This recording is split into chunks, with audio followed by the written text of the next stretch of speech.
Okay ख्रिस्टको स्वरूपता, okay ख्रिस्टको स्वरूपताद्वारा मात्र हामी के हुन्छौँ, सन्तुष्टि प्राप्त हुन्छ। संसारको विज्ञापनले पनि तपाईँ र मलाई मात्र असन्तुष्टि बनाउने लक्ष्य राखेको छ। उसले तपाईँ र मलाई सन्तुष्टि प्रदान गर्ने लक्ष्य कहिले पनि राखेको छैन। तर बुझ्नुपर्ने कुरा, मेरो मित्रले, मेरो जागिरले, मेरो पैसाले, मेरो पद, इज्जत, प्रतिष्ठाले मलाई कहिले पनि सन्तुष्टि दिँदैन। तर यी कुराहरूले जहिले पनि हाम्रो सन्तुष्टिलाई चोरिरहेको हुन्छ। ओके, याद गर्नुहोस्, यी कुराहरूले जहिले पनि हाम्रो सन्तुष्टिलाई चोरिरहेको हुन्छ। कहिले पनि यसले हामीलाई सन्तुष्टि दिएको हुँदैन।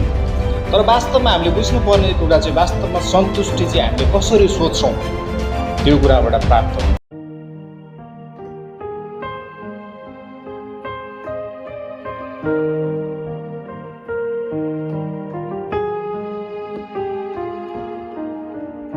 फिलिपी 4 को 11 र 19 पदलाई म पढ्नेछु ल।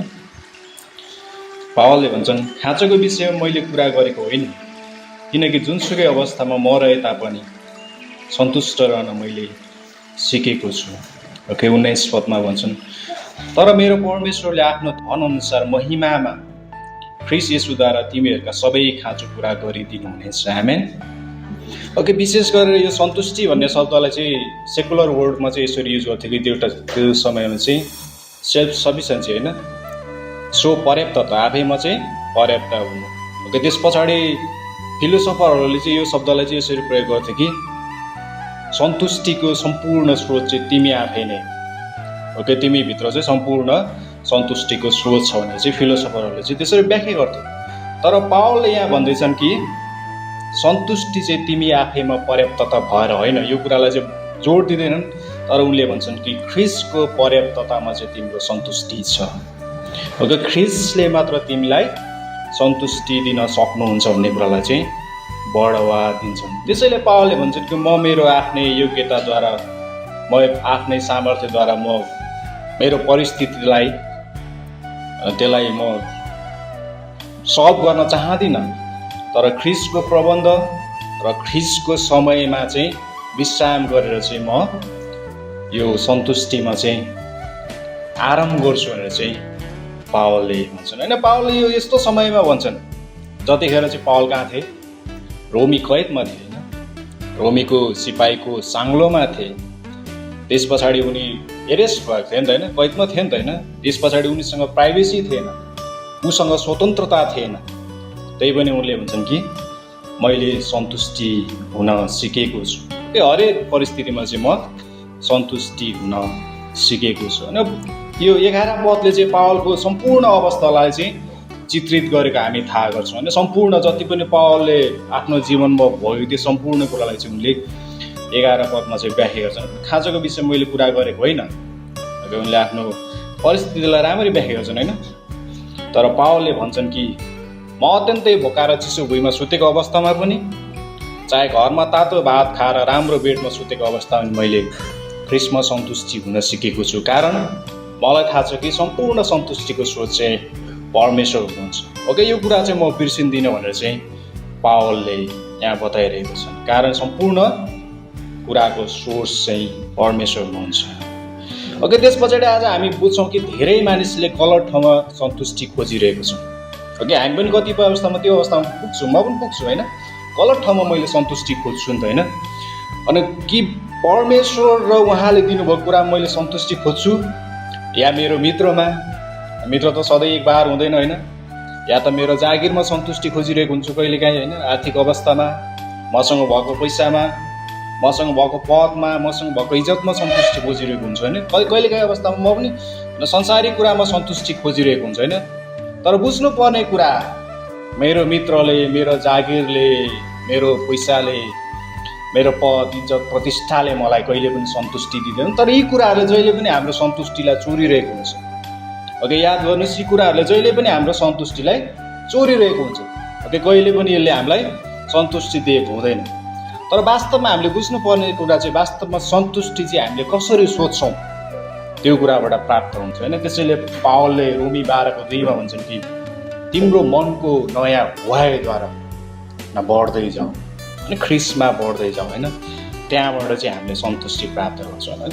डक्ट्रिनले, वचनले भन्छौँ नि होइन, वचनले ख्रिस्टसँग सोचेर चाहिँ साँचो सन्तुष्टि प्राप्त हुन्छ होइन। त्यस पछाडि संसारको विज्ञापनले पनि तपाईँ र मलाई मात्र असन्तुष्टि बनाउने लक्ष्य राखेको छ। उसले तपाईँ र मलाई सन्तुष्टि प्रदान गर्ने लक्ष्य कहिले पनि राखेको छैन। हाम्रो असन्तुष्टिलाई उसले बढावा दिन्छ अझ होइन। यसले पुगेन भने यो पहिला के थियो, नोकिया मोबाइल थियो होइन, अहिले आइफोन, त्यसको के छ नि त होइन, धेरै के हो के त्यसको अर्थ के हो? विज्ञापनले तपाईँ र मेरो असन्तुष्टिलाई झन् बढावा दिइरहेको छ र संसारले चाहिँ जहिले पनि असन्तुष्टिलाई बढावा दिन्छ। त्यस पछाडि हाम्रो सोसियल मिडियाहरूले, फेसबुकले, इन्स्टाग्रामले, युट्युबले असन्तुष्टि मात्र बढाउँछ र सन्तुष्टि हामीलाई कहिले पनि बढाउँदैन। त्यसैले पावलले भन्छन् पहिलो तिमोथी 6:6 सन्तुष्टि सहितको भक्ति नै ठुलो लाभ। ओके, ख्रिस्टको स्वरूपताद्वारा मात्र हामी के हुन्छौँ? सन्तुष्टि प्राप्त हुन्छ। ओके, ख्रिस्टले मात्र हामीलाई सन्तुष्टि दिन्छ। अनि त्यसैले पावलले भन्छन् आत्मिक मन भएको मान्छेले चाहिँ मसँग के कुरा छैन त्यो कुरा भन्दा पनि मसँग को हुनुहुन्छ त्यो कुरामा चाहिँ बढी आनन्दित हुन्छ र सन्तुष्टि प्राप्त गर्छ। ओके, पावल सन्तुष्टि थिए कि थिएन? थिए नि त होइन। पावलको जस्तो सिचुएसन हाम्रो छ र छैन नि त होइन। पावलको जस्तो सिचुएसनमा हामी भएको सन्तुष्टि हुन्थ्यो?